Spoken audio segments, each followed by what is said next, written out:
Yeah. So, yeah.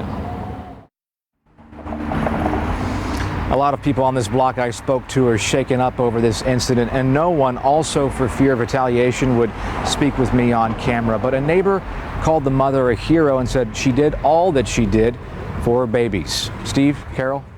Absolutely remarkable, Bruce Harrison. Thank you. A new alert now from state health officials about a spike in overdose deaths in Wisconsin is linked to drugs and pills containing fentanyl. Jessica Maduker live with that new warning. Jess?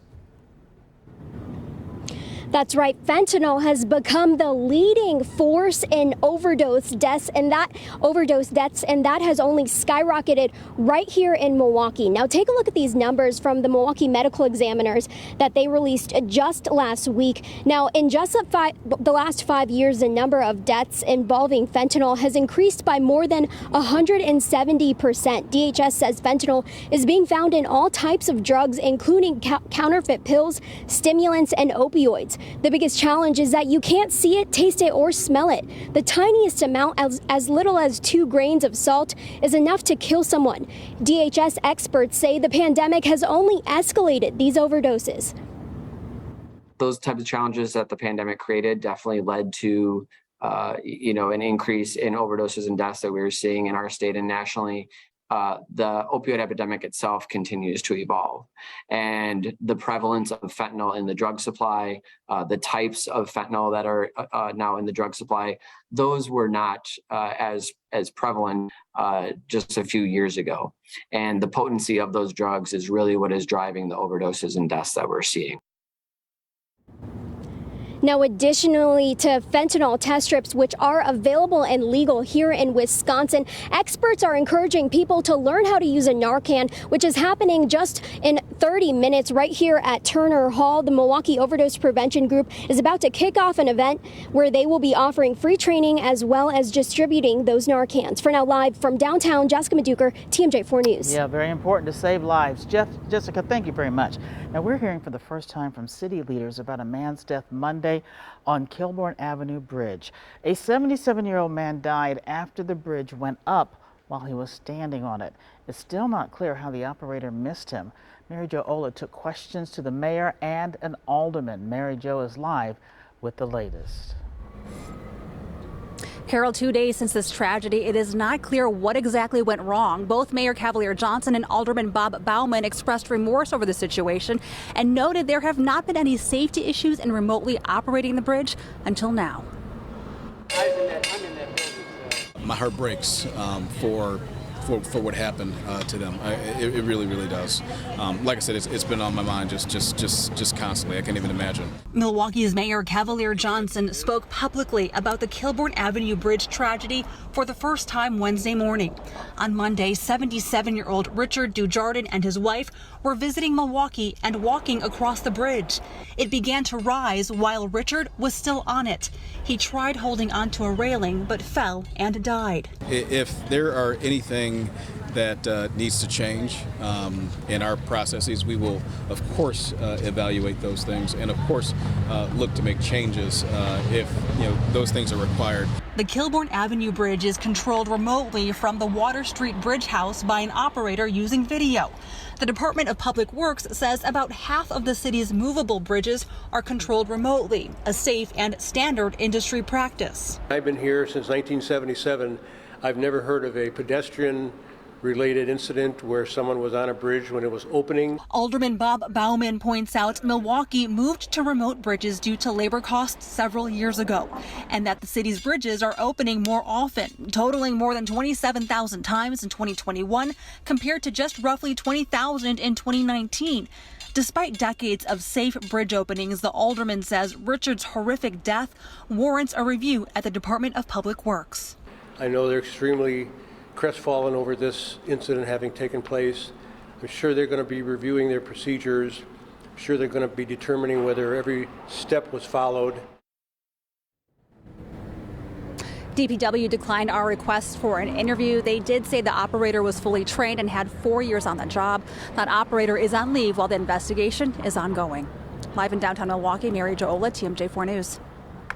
Mary Jo, thank you very much. Happening right now, the search for a critical missing Milwaukee teen. 15-year-old Akia Hare was last seen yesterday at night after leaving her home near Teutonia and Roosevelt. She was wearing a white t-shirt and black leggings with purple and pink Croc shoes. If you have any information on where she is, MPD needs to hear from you. A 9-year-old boy recovering after being shot this morning. Police say it happened just after 11 o'clock near 10th and Chambers. The boy taken to the hospital for treatment. He is expected to survive. Circumstances leading to that shooting are still under investigation. A new look at where Wisconsin voters stand 2.5 months from Election Day. Races for governor and U.S. Senate headline the ballot. TMJ4's chief political reporter Charles Benson is here with a look at the latest Marquette Law School poll just out today. Yeah, no surprise in the governor's race. It's close and within the margin of error. Democrat Tony Evers is up by 2 points over Republican Tim Michels. The U.S. Senate race is a different story. Democrat Mandela Barnes is up 7 points over Republican Ron Johnson. Fresh off his primary win, Lieutenant Governor Mandela Barnes finds himself up in Marquette's first post-primary poll. But nearly 4 out of 10 voters say they don't know enough or haven't heard about Barnes to form a favorable or unfavorable opinion. That's where I think this year's Senate campaign puts a lot more emphasis on, from Johnson's point of view, how does he shape opinion of Barnes? From Barnes's point of view, how does he take control of that? Johnson finds himself in a familiar battle, running from behind in the polls as he did 6 years ago. But despite millions of dollars in campaign ads for and against Senator Johnson this year, his unfavorable numbers remain higher than his favorable.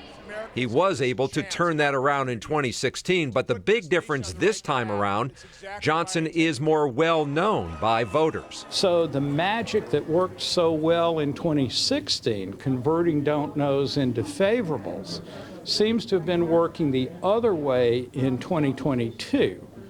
And now he has a much smaller base of 15% don't knows to try to influence during the campaign. Republicans see inflation, crime, and taxes as the 3 top issues in that order. Democrats see it as climate change, gun violence, and abortion policy. In the Senate race, Barnes is up 14 points over Johnson with independent voters. But in the governor's race, Evers is up by 4 points or within the margin of error over Michels. And speaking of independents, the independent candidate for governor, Joan Bellinger, is polling at 7%. Stephen Carroll. Very interesting. Okay, thank you very much, Charles. And get a closer look at poll results. Find out what's on your November ballot and information on how to register to vote. Just go to tmj4.com/Decision2022. TMJ4 will once again bring you the debates between the candidates in those top races. The U.S. Senate debate scheduled for Thursday, October 13th. That's at 6 o'clock. The gubernatorial debate 1 week later, Thursday, October 20th, also at 6 p.m. Charles Benson, Shannon Sims will be your moderators. Packers quarterback Aaron Rodgers sending a message to his young receivers in a secret meeting. Coming up, how rookies are responding to that challenge. Plus, Positively Milwaukee, the makeover for some MPS schools before kids return to class. Here's a first. Nice weather for the Milwaukee night market. Usually it's not this nice. It's open, 2 blocks of vendors, and a whole lot of food. August is trying to make a return. We'll show you how warm and humid it gets coming up. Right now, getting ahead of COVID, I speak to the White House COVID coordinator about whether we'll see an updated vaccine before fall. Also, the housing market shaken by buyers backing out. What's driving rising home builder cancellations on Nightly News. Welcome back. Sprucing up MPS schools before kids go back to class. That is the goal of workers from GE Healthcare who spent the day volunteering for the company's annual Community Day of Service. Simone Woolridge has an effort that is positively Milwaukee. You often hear it takes a village to raise a child. And sometimes this is an example of that village. It takes a village to help educate one. Schools is one of those areas, and kids is one of those areas that we all feel pretty passionate about. Passion used with a paintbrush to the pavement. Wednesday, hundreds of GE Healthcare workers spread across 6 Milwaukee public schools.